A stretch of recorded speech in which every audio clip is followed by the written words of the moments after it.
आईने हिंदी के एक नए एपिसोड में आपका स्वागत है। और इस वीडियो में हम पहले बात करने वाले हैं भारतीय वायुसेना के एक ऐसे प्रोग्राम के बारे में जहां पर रिटायरमेंट के बाद भी मिग-21 का एक सही इस्तेमाल करने की तैयारी शुरू कर दी गई है। आमतौर पर मिग-21 को लेकर जब भी डिबेट होती है तो सबसे पहले डिबेट तो यही होती है कि इन्हें भारतीय वायुसेना की सर्विस से यथाशीघ्र सेवानिवृत्त किया जाना चाहिए, क्योंकि बीतते समय के साथ इनको एक लेजेंडरी फाइटर होने के बावजूद भी फ्लाइंग कॉफिन की संज्ञा दे दी गई है। लेकिन अब भारतीय वायुसेना एक ऐसे इनिशिएटिव को शुरुआत कर चुकी है जहां पर इन आइकॉनिक मिग-21 फ्लीट को, जो अब ग्रैंडपा जेट के तौर पर भी प्रोनाउंस किए जाते हैं, इन्हें अब इनके कुछ लिमिटेड जो सेक्शन है या पोर्शन है, इनको टारगेट ड्रोन में कन्वर्ट करने की तैयारी की जा रही है। अब ये टारगेट ड्रोन क्या होते हैं? बेसिकली टारगेट ड्रोन ऐसे ड्रोन होते हैं जिनका यूज़ आमतौर पर मिसाइल टेस्टिंग में किया जाता है, और अब यही काम मिग-21 के एक सिग्निफिकेंट पोर्शन के साथ किए जाने की तैयारी की जा चुकी है। दरअसल इसका यूज़ किया जाएगा भारत की जो next generation surface to air missile system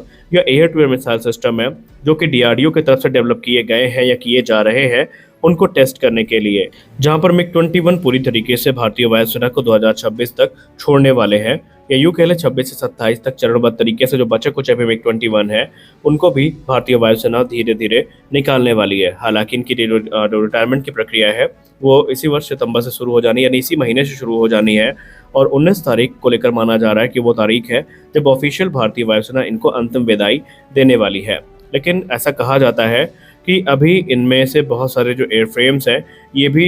repurpose किए जा सकते हैं, उनमें कुछ लाइफ बाकी है, जिसके चलते उनको हम रिपर्पस करके जो एक्सपेंडेबल ड्रोन्स हैं उनमें यूज़ कर सकते हैं, और ये एक सैम ट्रायल के लिए कॉस्ट इफेक्टिव ऑप्शन हो सकते हैं। हालांकि कुछ एयरक्राफ्ट को जो उड़ने लायक नहीं, उन्हें म्यूजियम में रखा जाएगा या फिर इनको जो दूसरे जगह हैं उन पर शिफ्ट किया जाएगा, लेकिन जिनमें अभी कुछ लाइफ बाकी है उनको यहाँ पर ड्रोन के तौर पर रिपर्पस करके सैम ट्रायल में यूज़ किया जाएगा, और ऐसा माना जा रहा है कि ये हमारे लिए एक कॉस्ट इफेक्टिव सोल्यूशन हो सकता है। हालांकि बीच में एक रिपोर्ट ऐसी भी सामने आई थी जहां पर इन मिग-21 को ओमका में कन्वर्ट करने की बात की गई थी, यानी ऑप्शनली मैन कॉम्बैट एयरक्राफ्ट, जिसमें आपको किरण एयरक्राफ्ट देखने को मिलता है। लेकिन अब ये चीज़ें स्थगित कर दी गई हैं। उसके पीछे का कारण ये है कि पहली बात कि ये सेकेंड या थर्ड जनरेशन के जो एयरक्राफ्ट हैं, खासकर मिग-21, इनको इस तरह के एडवांस प्लेटफॉर्म में कन्वर्ट करने के लिए हमें मेजर मेंटेनेंस और मॉडिफिकेशन की ज़रूरत पड़ेगी, और अगर हम इनको ओमका में कन्वर्ट करते हैं तो इसके लिए हमें इनकी पूरी एवियोनिक सिस्टम को चेंज करना पड़ेगा, जो कि हमारे लिए बहुत ज़्यादा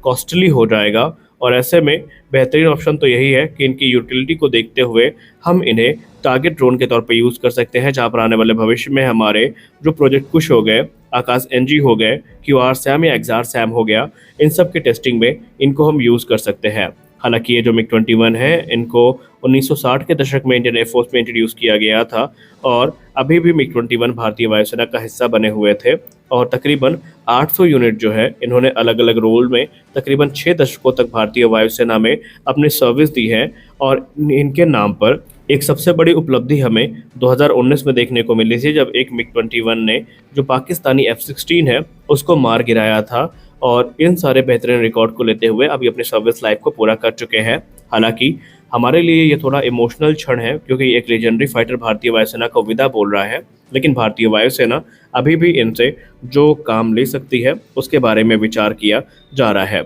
और आशा करते हैं कि ये जो टारगेट ड्रोन है, ये जो भारतीय वायुसेना की हेल्प है, ये सैम टेस्टिंग में करेंगे, और भारतीय वायुसेना इस प्रकार से इनका जो यूटिलाइजेशन है, इनका जो यूज़ है, वो किसी न किसी तरह से निकालेगी। बाकी आगे की रूपरेखा क्या होती है ये एचएएल और इंडियन एयरफोर्स मिलकर तय करेंगी, और उस पर अपडेट जब आएगी तो हम आपको अवगत करवाएंगे। हम सब ने ऑपरेशन सिंदूर में भारत की ड्रोन पावर को देखा। भारत के जो लोइटरिंग म्यूनिशन है या दूसरे ड्रोन्स हैं, इन्होंने पाकिस्तान के अंदर घुस करके भारी तबाही मचाई और पाकिस्तान के कई एयरबेसेस को नुकसान पहुंचाया। लेकिन अब इसमें भारतीय सेना एक कदम और ऊपर उठ रही है। भारतीय सेना ने ऑपरेशन सिंदूर में जो भी ड्रोन स्ट्राइक में यूज़ किए गए इनकी परफॉर्मेंस को इवेलुएट किया, एनालिसिस किया, और उसके बाद से एक जो दिशा निर्देश है, ये जो ओरिजिनल इक्विपमेंट मैन्युफैक्चरर्स हैं इनको भारतीय सेना की तरफ से जारी कर दिया गया है। आइए जानते हैं कि वो दिशा निर्देश क्या है और क्या डिमांड है जो इस समय इंडियन आर्म फोर्सेस की तरफ से रखी गई हैं। मीडिया की बात माने तो इंडियन आर्म फोर्सेस ने बेसिकली जो डोमेस्टिक मैन्युफैक्चरर्स हैं उनको यह निर्देश दिया है कि आप अपने ड्रोन में जो इलेक्ट्रॉनिक वॉरफेयर है उसके अगेंस्ट या इलेक्ट्रॉनिक काउंटर मेजर के अगेंस्ट जो प्रोटेक्शन है या रेजिस्टेंस है उसको और ज़्यादा मजबूत करें, ताकि ये जो इलेक्ट्रॉनिक कंपोनेंट इनके प्रोडक्ट में यूज़ किए गए हैं, उस पे इलेक्ट्रॉनिक अटैक का कोई फ़र्क ना पड़े और जो ऑपरेशन है वो और अच्छे से एग्जीक्यूट किए जा सके। दरअसल सेना का ये मानना है कि अभी कुछ ड्रोन्स हैं जिनमें सुधार की ज़रूरत है, ताकि उनमें जो एनिमी का इलेक्ट्रॉनिक वॉरफेयर सिस्टम अटैक है, उसका इफ़ेक्ट काफ़ी मिनिमम हो और हम अपने मिशन को एग्जीक्यूट कर सकें। हालाँकि इस ऑपरेशन में कोई दिक्कत तो नहीं हुई, लेकिन कई जगह ऐसी आई जहाँ पर कम्युनिकेशन और दूसरी चीज़ों को लेकर बाधाएँ उत्पन्न हुई थी और इसी चीज़ को लेकर के जो हमारे डोमेस्टिक मैन्युफैक्चरर्स हैं, इनको यहाँ पर जो है नोटिफ़ाई किया गया है। और ये बैटलफ़ील्ड से प्राप्त फीडबैक है, यानी ये कोई थ्योरेटिकल एनालिसिस नहीं है, बल्कि प्रैक्टिकल एनालिसिस है जो सेना की तरफ से किया गया है। और मल्टीपल सप्लायर्स ने या मैन्युफैक्चरर्स ने ऑलरेडी जो अपग्रेड की प्रक्रिया है, उसको शुरू कर दी है, जहाँ पर सिस्टम सिक्योरिटी को एनहांस किया जा रहा है और एंटी जैमिंग टेक्नोलॉजी पे फोकस किया जा रहा है और जो कम्युनिकेशन लिंक है, उनको भी काफ़ी ज़्यादा प्रोटेक्शन दिया जा रहा है, ताकि किसी प्रकार की दिक्कत भविष्य में इनके यूज़र्स में ना हो। और यहाँ पर ये डेवलपमेंट ये प्रदर्शित करता है कि भारतीय सेना किस प्रकार से इस क्षेत्र में अपनी आत्मनिर्भरता को लेकर गंभीर है और इंडिजिनस सिस्टम पर भरोसा दिखा रही है। आप सब ने देखा कि ऑपरेशन सिंदूर में पाकिस्तान की इलेक्ट्रॉनिक वॉरफेयर कैपेबिलिटीज़ जो है पूरी तरीके से एक्सपोज हुई थी और भारत ने निर्विरोध रूप से अपने जो फाइटर जेट्स हैं, मिसाइल्स हैं और ड्रोन्स का यूज़ किया था। लेकिन यहाँ पर भारत अब आराम से नहीं बैठने वाला है। उनका मानना है कि इस अटैक के बाद से पाकिस्तान अपने इलेक्ट्रॉनिक वॉरफेयर कैपेबिलिटी पर काफ़ी काम करेगा और आने वाले भविष्य में वो भी अपनी गलतियों से सीखेगा। तो हमें उनसे एक कदम आगे रहना है और इसीलिए यहाँ पर जो ड्रोन्स हैं, इनको एडिशनल जो सेफ्टी मेजर्स है वो दिए जाने की जो बात है वो की जा रही है। दरअसल आपको बता दें कि यहाँ पर भारत जो है खासकर अपने ड्रोन्स की जो बात रही,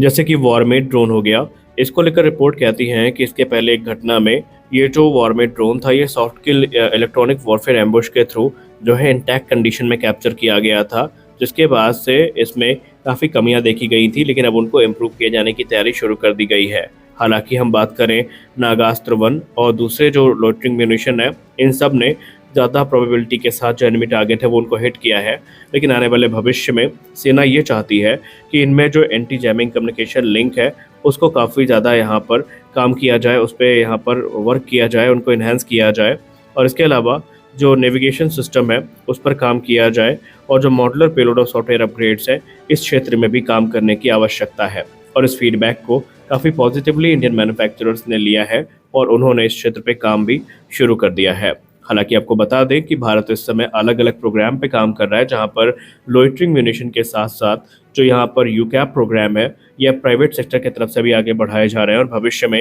ये टेक्नोलॉजीज़ और भी ज़्यादा भारत की मदद करने वाली है। खैर, ये अच्छी बात है कि जो प्रैक्टिकल फीडबैक है उसके आधार पर काम हो रहा है, जिसका मतलब ये है कि अब ये टेक्नोलॉजीज़ और भी ज़्यादा मैच्योर होंगी और भविष्य के लिए तैयार होंगी। इस वीडियो में बस इतना ही, मिलते हैं अगले वीडियो में, तब तक के लिए जय हिंद।